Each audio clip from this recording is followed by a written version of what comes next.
എല്ലാവർക്കും നമസ്കാരം. ഇന്നത്തെ റെസിപ്പി ഒരു ദോശയാണ്. ഇത് എളുപ്പത്തിൽ ഉണ്ടാക്കിയെടുക്കാൻ പറ്റുന്നതാണ്. ഈ ദോശയുടെ പ്രത്യേകത എന്താണെന്ന് വെച്ചാൽ ഇതിൽ തേങ്ങ അരച്ച് ചേർത്തിട്ടാണ് നമ്മൾ ദോശ ഉണ്ടാക്കുന്നത്. അപ്പോൾ അതെങ്ങനെയാണെന്ന് നോക്കാം. സാധാരണ നമ്മൾ ദോശ ഉണ്ടാക്കുന്നത് അരി ഉഴുന്ന് അരച്ചിട്ടല്ലേ. ഇത് അരി മാത്രമേ അരയ്ക്കുന്നുള്ളൂ, ഉഴുന്ന ആവശ്യമില്ല. അതും പച്ചരിയാണ് ഉപയോഗിക്കുന്നത്. അപ്പോൾ ഞാൻ 3 ഗ്ലാസ് പച്ചരി എടുക്കുന്നുണ്ട്. അത് നിങ്ങൾക്ക് എത്ര ആവശ്യമുണ്ടോ അത്രയും നിങ്ങൾ എടുക്കുക. നമ്മുടെ വീട്ടിലെ അംഗങ്ങളുടെ ഇതനുസരിച്ചിട്ടാണല്ലോ നമ്മൾ ഓരോന്നും എടുക്കുന്നത്, അതനുസരിച്ചിട്ട് നിങ്ങൾ എടുക്കുക. അപ്പോൾ ഇതിവിടെ നല്ല പച്ചരിയാണിത്. അത് നെല്ലും കരടുമൊന്നുമില്ല. അതൊക്കെ ഉണ്ടെങ്കിൽ എല്ലാം പെറുക്കി കളയുക. എന്നിട്ട് നിറയെ വെള്ളമൊഴിച്ച് കുതിരാൻ വയ്ക്കണം. ഒരു 4 മണിക്കൂറെങ്കിലും കുതിർത്തി വയ്ക്കുക.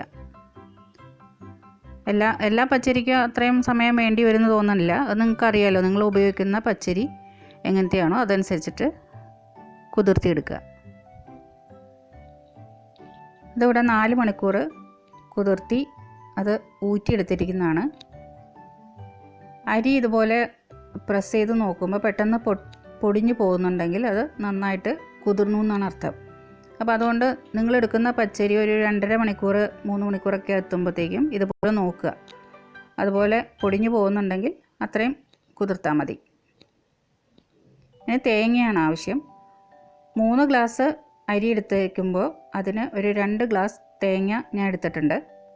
ഇനി 2 ഗ്ലാസ് ഇല്ലെങ്കിൽ 1.5 ഗ്ലാസ്സെങ്കിലും തീർച്ചയായിട്ടും എടുക്കണം. അതായത് എത്ര അരി എടുക്കണോ അതിൻ്റെ പകുതി തേങ്ങ എങ്കിലും വേണം. എന്നാൽ മാത്രമേ നല്ല ടേസ്റ്റായിട്ടിരിക്കുള്ളൂ. ഇത് നല്ല പാലുള്ള തേങ്ങയാണ്. നല്ല ഉണങ്ങിയിരിക്കുന്ന തേങ്ങ എടുക്കാതിരിക്കുകയാണ് നല്ലത്. ഇത് മഞ്ഞങ്ങ എന്ന് പറയും. അതായത് കരിക്കിൻ്റെ പാകം കഴിയുകയും ചെയ്തു എന്നാൽ തേങ്ങ ആയിട്ടുമില്ല, അങ്ങനത്തെ ഒരു പരുവത്തിൽ ഉള്ളതുണ്ടല്ലോ, അത് എടുക്കുകയാണെങ്കിൽ കൂടുതൽ നല്ലതാണ്. അതിങ്ങനെ ചെറുതായിട്ട് അരിഞ്ഞ് മിക്സിയിലിട്ട് അരച്ചെടുത്താൽ മതി. ഞാനിവിടെ തേങ്ങയാണ് എടുത്തിരിക്കുന്നത്. ഇനി അതിലേക്ക് 1 ടീസ്പൂൺ ജീരകം ചേർക്കുക. ജീരകത്തിൻ്റെ ടേസ്റ്റ് നിങ്ങൾക്ക് ഇഷ്ടമാണെങ്കിൽ ഒരു 1.5 ടീസ്പൂൺ വരെ ആവാം. ഇനി ഇതും അരിയും കൂടി നന്നായിട്ട് അരച്ചെടുക്കുക. അതായത് കൂടുതൽ വെള്ളമൊന്നും ചേർത്ത് അരയ്ക്കരുത്, കുറേശ്ശെ വെള്ളം ചേർത്ത് അരച്ചെടുക്കുക. എന്നിട്ട് ലാസ്റ്റ് നമുക്ക് വേണമെങ്കിൽ വെള്ളം ചേർത്ത് ലൂസാക്കി എടുത്താൽ മതി. അപ്പോൾ നല്ല പേസ്റ്റ് രൂപത്തിൽ അരച്ചെടുക്കാം. ഇവിടെ നന്നായിട്ട് നല്ല സ്മൂത്തായിട്ട് അരച്ചെടുത്തിട്ടുണ്ട്. അധികം വെള്ളം ചേർത്തില്ല, നല്ല കുറുകിയ പരുവത്തിലാണ് അരച്ചെടുത്തത്. ഇങ്ങനെ അരച്ചെടുത്തതിന് ശേഷം നമുക്ക് ആവശ്യത്തിന് വെള്ളമൊഴിച്ച് ലൂസാക്കി എടുക്കാം. അത് എത്ര ലൂസാക്കി എടുക്കണം എന്നുള്ളത് നിങ്ങളുടെ ഇഷ്ടം അനുസരിച്ചിട്ട് ചെയ്യുക. കൂടുതൽ ലൂസാക്കി കഴിഞ്ഞാൽ നേർമയുള്ള ദോശ ഉണ്ടാക്കാം. അതല്ല കട്ടിയുള്ള ദോശയാണെങ്കിൽ അധികം വെള്ളമൊഴിക്കണ്ട. ഇനി ആവശ്യത്തിന് ഉപ്പിട്ട് കൊടുക്കാം.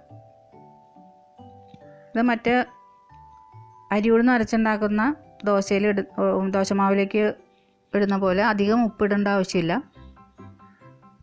അത് പുളിച്ച് വരുന്നതാണല്ലോ, അതുകൊണ്ട് അതിന് നല്ല ഉപ്പ് ആവശ്യമുണ്ട്. ഇതിന് അത്രയും ഇല്ല, ഇത് പുളിച്ച് വരുന്നില്ല. അതുകൊണ്ട് കുറേശ്ശെ ഉപ്പിട്ട് കൊടുത്താൽ മതി. ഇനി ഇതിപ്പോൾ തന്നെ നിങ്ങൾ ദോശ ഉണ്ടാക്കുകയാണെങ്കിൽ ഉണ്ടാക്കാം. അതല്ല ഇപ്പം ഉണ്ടാക്കുന്നില്ലെങ്കിൽ നേരെ തന്നെ ഫ്രിഡ്ജിലേക്ക് വയ്ക്കാം. ഈ പരുവത്തിലാണ് ഞാൻ കലക്കിയെടുത്തേക്കുന്നത്. ഇത് നല്ല ഗ്ലേസിങ്ങോട് കൂടിയാണ് ഇരിക്കുന്നത്. അത് ആ തേങ്ങാപ്പാലിൻ്റെ ഒരു ഇതാണ്.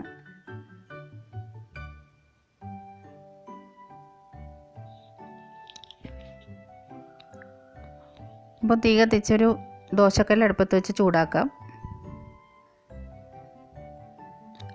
അത് അധികം ചൂടാക്കണ്ട കേട്ടോ. ഒരു മീഡിയം ഫ്ലെയിമിൽ വെച്ച് ചെറുതായി ഒന്ന് ചൂടായി കഴിയുമ്പോൾ അതിലേക്ക് മാവ് ഒഴിക്കുക. മാവ് എടുക്കുമ്പോൾ അടിയെ നന്നായിട്ട് ഇളക്കണം കേട്ടോ, തവി വെച്ചിട്ട്. ഇല്ലെങ്കിൽ അത് അടിയിലിങ്ങനെ ഊറിക്കിടക്കും. നല്ലോണം ഇളക്കിയിട്ട് വേണം മാവ് കോരി ഒഴിക്കാനായിട്ട്. ഓരോ പ്രാവശ്യം എടുക്കുമ്പോഴും അതുപോലെ തന്നെ ചെയ്യുക. ഇനി അതിലേക്ക് ടേസ്റ്റിന് വേണ്ടിയിട്ട് കോക്കനട്ട് ഓയിൽ ആയിരിക്കും നല്ലത്. കാരണം തേങ്ങ അരച്ച് ചേർത്തതാണല്ലോ. അപ്പോൾ വെളിച്ചെണ്ണ തന്നെ ഒഴിച്ചാൽ മതി. ഇനിയിപ്പോൾ വെളിച്ചെണ്ണ വേണ്ടാത്തവരാണെങ്കിൽ സൺഫ്ലവർ ഓയിലാവാം. നെയ്യ് ഒഴിക്കാണ്ടിരിക്കുകയാണ് നല്ലത്.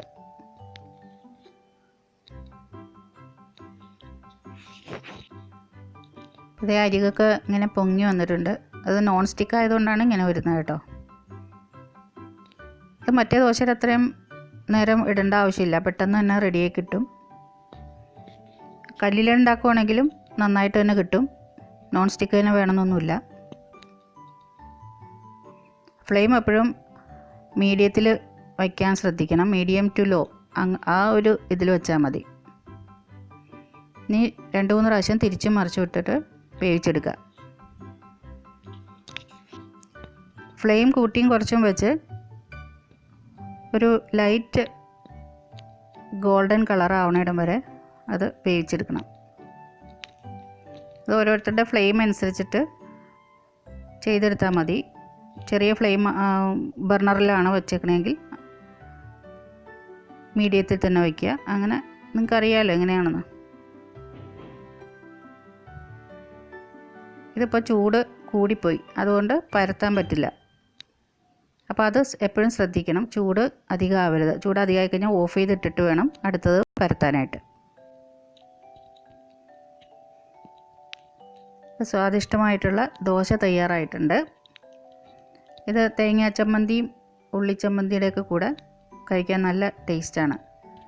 ഇനി അഥവാ അത് പിക്കിളിൻ്റെ കൂടെയാണെങ്കിലും, ഏത് പിക്കിളായാലും, ഇപ്പം മാംഗോ, നാരങ്ങ, അങ്ങനെ ഏത് പിക്കിളിൻ്റെ കൂടെയും നല്ല ടേസ്റ്റാണ്. ഇനി അതല്ലെങ്കിൽ വെറുതെ കഴിക്കാനും അല്ലെങ്കിൽ കുറച്ച് പഞ്ചസാര കൂട്ടി കഴിക്കാനും നല്ല രുചിയാണ്. ഇപ്പോൾ ജീരകവും തേങ്ങയും എല്ലാം കൂടി അരച്ച് നല്ല സ്മൂത്തായിട്ട് ഉള്ള ദോശ വളരെ രുചികരമാണ്. നല്ല അടിപൊളി ടേസ്റ്റാണ്. അപ്പോൾ നിങ്ങൾ ഒന്ന് ട്രൈ ചെയ്ത് നോക്കൂ, ഇതുവരെ ട്രൈ ചെയ്തിട്ടില്ലെങ്കിൽ. എന്നിട്ട് ഫീഡ്ബാക്ക് അറിയിക്കാൻ മറക്കരുത്. അപ്പോൾ ചാനൽ ഇതുവരെ സബ്സ്ക്രൈബ് ചെയ്യാത്തവരുണ്ടെങ്കിൽ സബ്സ്ക്രൈബ് ചെയ്യുക. കൂടെ വരുന്ന ബെല്ലൈക്കണും കൂടി ഒന്ന് എനേബിൾ ചെയ്ത് വയ്ക്കുക. പിന്നെ വീഡിയോസ് ലൈക്ക് ചെയ്യാനും ഷെയർ ചെയ്യാനും ഒന്നും മറക്കരുത്. താഴെ കമൻറ്റ് ബോക്സിൽ വീഡിയോയെ പറ്റിയുള്ള കമൻസ് ഇടാൻ മറക്കരുത്. അപ്പോൾ അടുത്ത വീഡിയോയിൽ കാണാം. Thanks for watching.